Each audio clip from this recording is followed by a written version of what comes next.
Halo Sobat Kaspro, bersama saya Wisnu.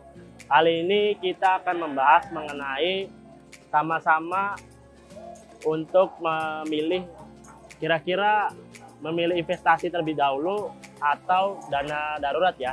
Nah, pasti sobat-sobat Kaspro yang menonton video ini kebingungan kira-kira pengen investasi terlebih dahulu atau dana darurat terlebih dahulu. Nah, kita ulas dalam video konten ini.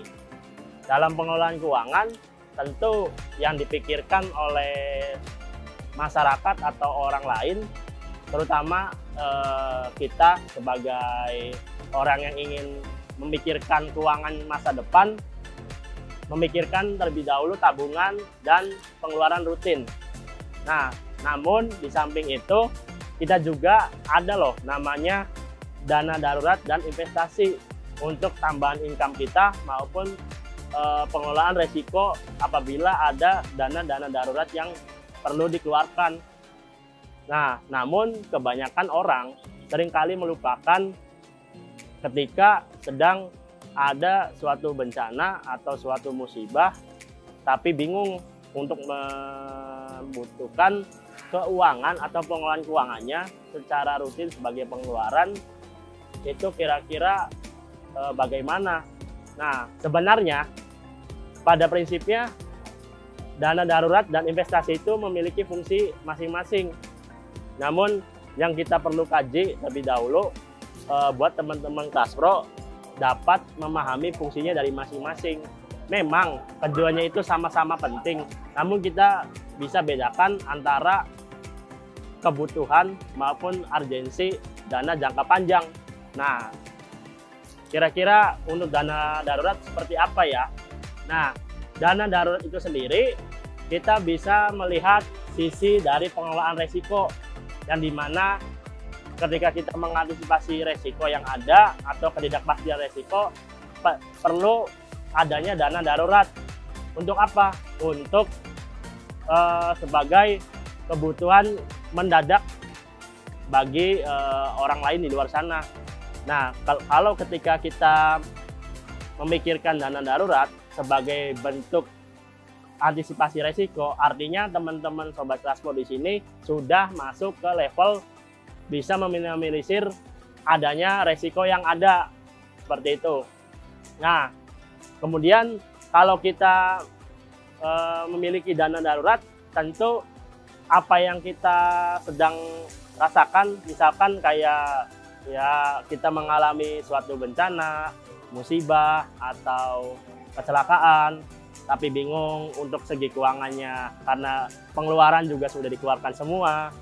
Nah, solusinya ya dana darurat gitu. Kira-kira seberapa pentingnya dana darurat untuk kita pribadi sebagai bentuk pengantisipasian resiko.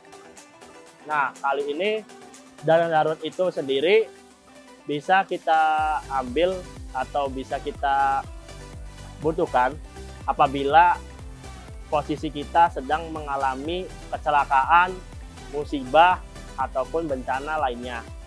Nah, sebenarnya dari dana darurat itu sendiri merupakan salah satu ketidakpastian resiko. Nah, apabila kita bisa memplanning ketidakpastian resiko, artinya kita bisa memaksimalkan dana darurat kita untuk lebih besar lagi secara pengeluaran secara rutin. Yang tadinya mungkin misalkan saya memiliki penghasilan yang dimana 5 juta. Nah, 2 jutanya itu sebagai uang dana darurat apabila saya mengalami kejadian-kejadian yang di luar apa yang saya pastikan atau di luar apa yang saya harapkan.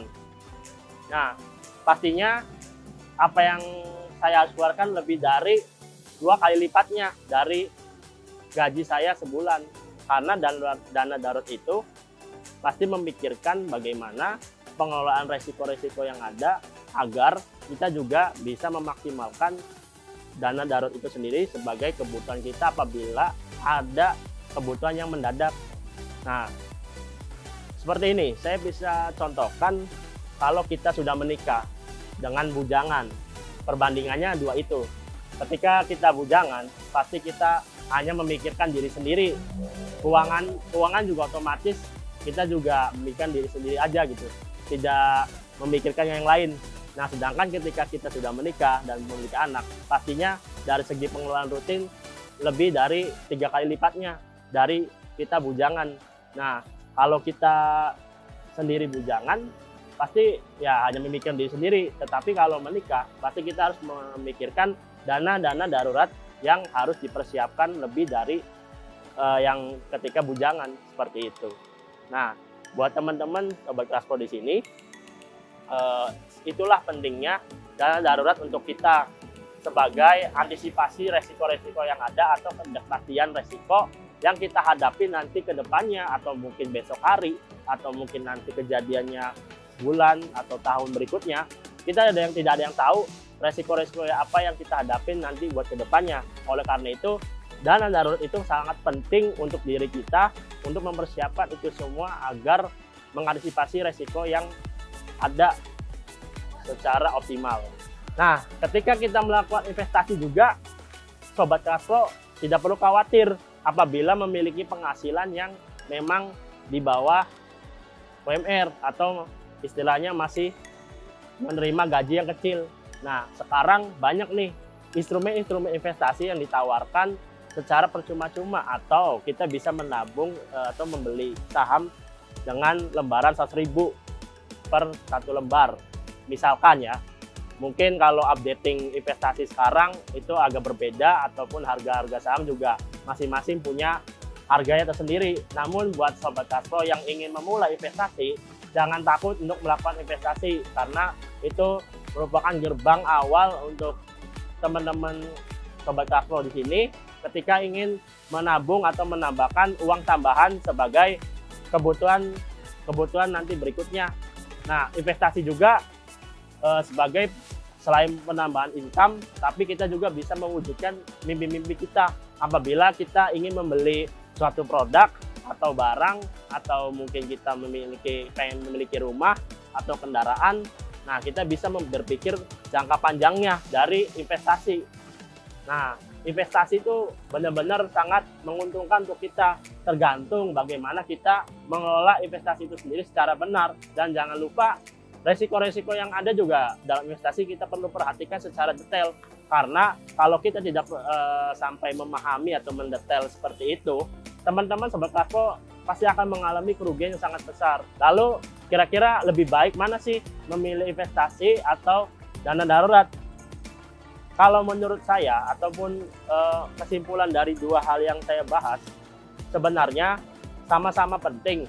Namun untuk lebih penting lagi, kita pikirkan terlebih dahulu dana darurat. Kenapa? Karena kalau kita mengalami musibah, kecelakaan, bencana, dari dana darurat itu bisa kita pakai. Nah, sejalan dengan itu, kita juga bisa melakukan investasi memilih dengan instrumen-instrumen yang memang dapat menghasilkan income yang menggiurkan atau dapat menguntungkan kita pribadi. Supaya apa? Supaya dana itu bisa digunakan untuk dana darurat juga. Nah, sejalan dengan linear itu atau seimbang, maka Sobat Cashflow juga dapat mengelola keuangan dengan lebih baik. Makanya dari dua itu atau investasi dan dana darurat sama-sama pentingnya. Kalau kita seimbang, kalau kita sejalan dengan apa yang kita jalankan, antara pengeluaran dana darurat berapa, dana investasi berapa, pasti Sobat Cashflow juga dapat mengelola keuangan secara lebih baik. Nah, oleh karena itu antara dana darurat dan investasi tujuannya sama, yaitu untuk mensejahterakan teman-teman Sobat Cashflow. Karena itu sebagai income tambahan, sebagai kebutuhan diri sendiri maupun keluarga ataupun masyarakat. Nah, mungkin itu saja yang bisa saya bahas dalam konten ini. Semoga teman-teman Sobat Cashflow dapat memahami maupun dapat mengaplikasikan kira-kira dana darurat berapa dan investasi berapa, dan tiap fungsi maupun tiap tujuannya sama-sama pentingnya. Oke, mungkin itu saja Sobat Cashflow yang bisa saya bahas mengenai dana darurat dan investasi. Sampai jumpa di konten berikutnya. Bye-bye.